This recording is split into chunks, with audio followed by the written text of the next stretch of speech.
Bonsoir Linda, ravi de vous retrouver. Dites donc, vous n'êtes pas venu les mains vides et il y a pas mal de post-it. Hein. Oui, un post-it par question. Hein. Post-it, quel est l'équivalent français, mon Dieu? Pas trop. Quel piège.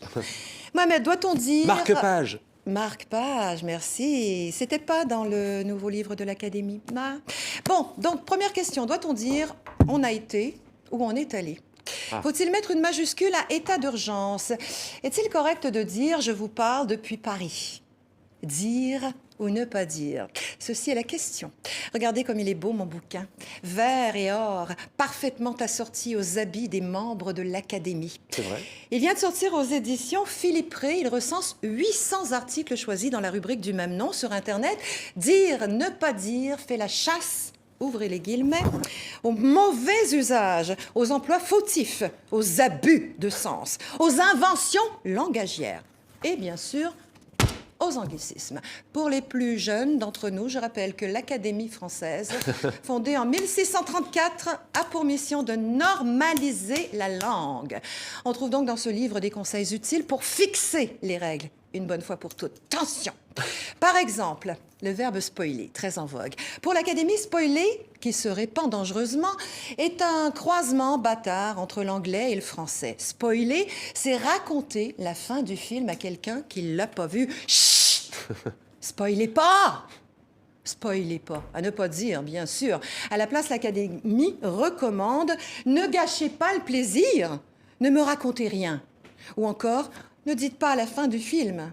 Voyez, c'est simple, c'est efficace. Pas un mot, en revanche, pas un seul mot, Mohamed, sur divulgacher, créé au Québec, adoubé par le Larousse l'an dernier. Un oubli, peut-être? En tout cas, c'est un scandale. Bon, on va pas se fâcher, on va prendre un autre exemple. Hein. Cool, par exemple. Restons cool. Voilà. En français, on dit cool pour calme, décontracté, gentil, agréable, zen. T'es cool, toi. Mais... en anglais, rappelle l'Académie, cool signifie aussi effronté, culotté. Ah, cool!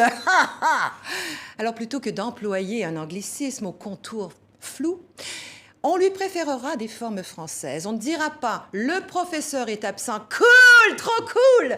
On dira « le professeur est absent, quelle bonne nouvelle !»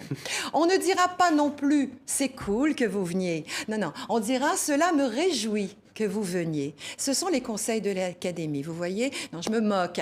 Mais sérieusement, il y a dans cet ouvrage des vraies réponses à des questions fréquentes. Doit-on dire, par exemple, avenir ou futur? Voici ou voilà? Débuter ou démarrer? Il y en a pour tous les goûts, pour les puristes surtout, pour les purs et pour les durs de la langue. Merci beaucoup, Linda. C'était très cool, hein, votre chronique. Hein. Enfin, j'ai beaucoup apprécié. Merci à vous.